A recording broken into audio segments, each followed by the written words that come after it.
Hello everyone, welcome to episode 7 of Chatting with Anthony. Today's episode the prompt for today's episode is losing weight worth the trouble? Now this is a very general question, so we have to narrow it down to properly assess the situation and also factor in how everyone's going to differ in this. So I would start by saying, in regards to whether or not it would be worth the trouble, is your current weight negatively impacting your health? If the answer is yes, I would argue 9 times out of 10, then yes, it would be worth the trouble. Now this even goes like if you're underweight, like gaining weight, like being in a weight that your body likes is going to make just life in general easier on you. Your body isn't going to be fighting you. Now everyone's set point is different. Some people, like men generally, can be leaner than women in terms of how their bodies will react to being around a certain body fat percentage. But just in general, like if you're underweight or you're overweight, which we're talking today about overweight, that's a common problem here in the U.S. Losing weight just to be a healthy weight would greatly impact your health. You don't have to get to a point where you are underweight. I would argue that's not healthy either, but just getting to a point where it would be easier to accomplish your goals, I guess would be a good way to put it. That would be worth going for, I think. The next point is regarding your satisfaction with the amount of fat on your body. Muscle is another story, which you're going to need to weight train, progressively overload through doing that. But are you satisfied with how much fat you have on your body? Also factoring in where your body tends to store the most fat. For some people it's belly, some it's especially women, for example, store in arms and legs. Guys, it seems to be more in our belly. But just looking overall and just saying do I look fat, quote unquote.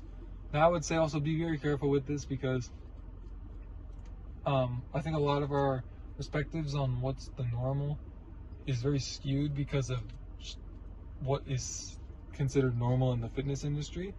Please remember, what is in the fitness industry is abnormal. Very, very abnormal, because normal doesn't sell. It's not sexy. You want the shredded, muscular look, regardless of whether you're a man or a woman. Men, it's you want to be not necessarily to a point where it's bodybuilder-esque, but big and bulky, also being lean. With women, I think it's more just about being lean, I guess you could say. Being lean, and also men tend to focus more on their upper body, women tend to focus more on their lower body.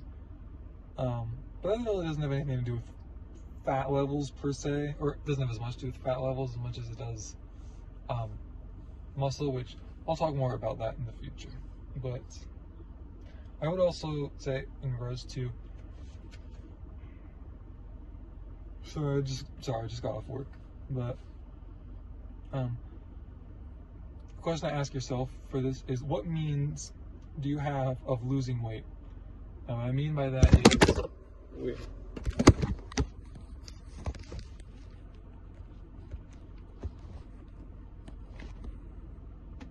okay. What means do you have of losing weight? Now, what is going to cause you to lose fat rather than just simply water weight, which we'll touch more on that in a second, is creating a calorie deficit. Now, creating a calorie deficit is easier if you can move your body around. So I'm basically asking, do you have access to a safe gym? And is it reasonable to commute back and forth? You by no means need a gym to walk around. You could walk around outside, but Another question, is it safe to walk around outside? If you don't live in a great area, I'd rather you not be walking around at 10 o'clock trying to get in the rest of your steps for the day when there's a lot of robberies in that area.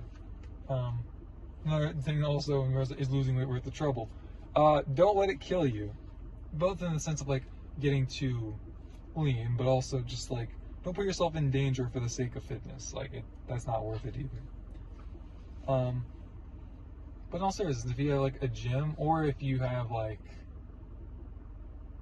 even just like some equipment at home that you could do some workouts with, especially if you have a treadmill at home, that would be very, very effective for helping you. Like very effective for helping you do cardio, which makes losing weight easier.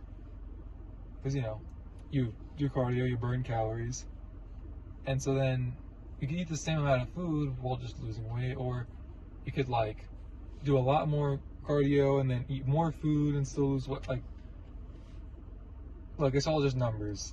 Like if you burn like an extra 800 calories a day because of your cardio, which that's a lot, but if you burn an extra 800 a day and your goal is to be in a 500 calorie surplus, then you can eat 300 calories more than you were previously while still maintaining that weight loss.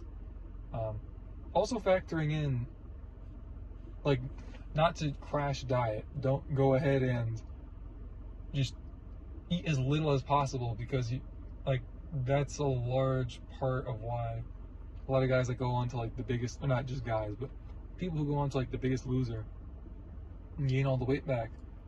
Because you crash diet, you're extra motivated for a couple of months, your body doesn't want you to lose like 60 pounds in 2 months.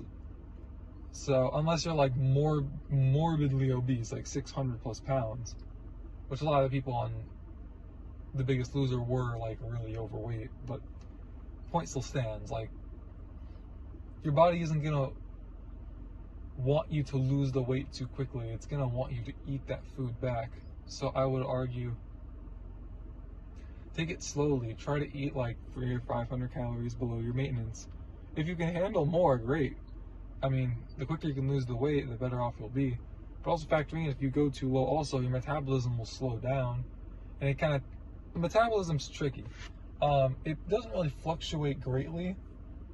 Like it takes a lot to build it up, and it takes a lot to crash it down. Because of that, if you crash it, it's gonna take a lot to build it back up. So then you got to eat just less food in general.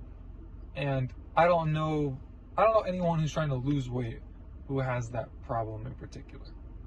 Some guys that are like bodybuilders, for example, that just need to eat a lot of food to maintain their muscle, they'll have that problem. But I don't imagine that's the demographic that would be watching this kind of video. If so, hey, cool, glad you're here. But I just don't imagine. If they're having a hard time getting the food down to maintain their weight, I don't think they'd have trouble losing weight. It just doesn't really. Well, at least if it's not under the context of like a bodybuilding competition, in which case, okay, fair enough. But also, the last point I'm going to talk about is losing weight versus losing fat. You can lose weight without losing fat, because the number on the scale is dictated by a lot of things, like your glycogen levels. The amount of sodium in your blood helps water attach, and so that's going to help you, and that will cause you to increase in weight. But that's not fat, that's not like mass on your body, it's just water. So again, like just because, like for example, if you effectively start to diet, you very well might lose a couple pounds in the first week. You're not going to lose 3 pounds of fat a week. It's just not going to happen. A pound of fat is 3,500 calories. You would lose a pound of fat if you were in a 500 calorie surplus for 7 straight days. But, triple that, you're going to eat in a 1,500 calorie deficit.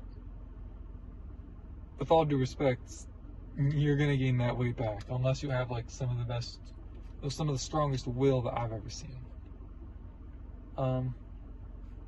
Especially like the keto diet, like you will lose a lot of weight really quickly, especially when you start, because all the glycogen is just gonna go, because you're not eating carbohydrates, and that's what the glycogen is.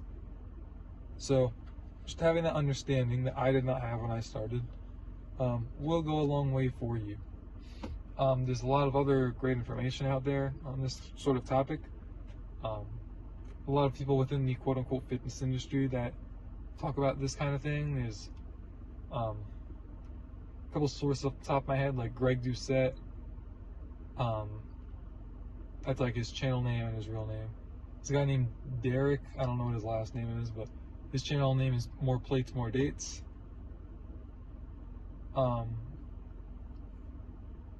And there's more from that. I'm sure if you watch those videos, it'll give you like recommended from other guys too. There's Athlean X with Jeff Cavaliere. I wouldn't exactly recommend him. I've heard not great things. I don't know how bad his advice is, but I would also leave an advisory. I don't know too much about Jeff Cavaliere, but the Greg Doucette and Derek. If you're a Christian or if you're just like around kids, I wouldn't recommend putting a lot of their stuff on just because they tend to use some not great language, I guess you could say. So be cautious. I'm not saying you can't get information from them just because they say a curse word, but like understand what you're getting yourself into. And again, don't play it around kids. Please don't do that. But yeah, that's enough of me for today. Hope that if any of you guys are trying to lose weight, that it works out for you. And if you fail, try again. All right.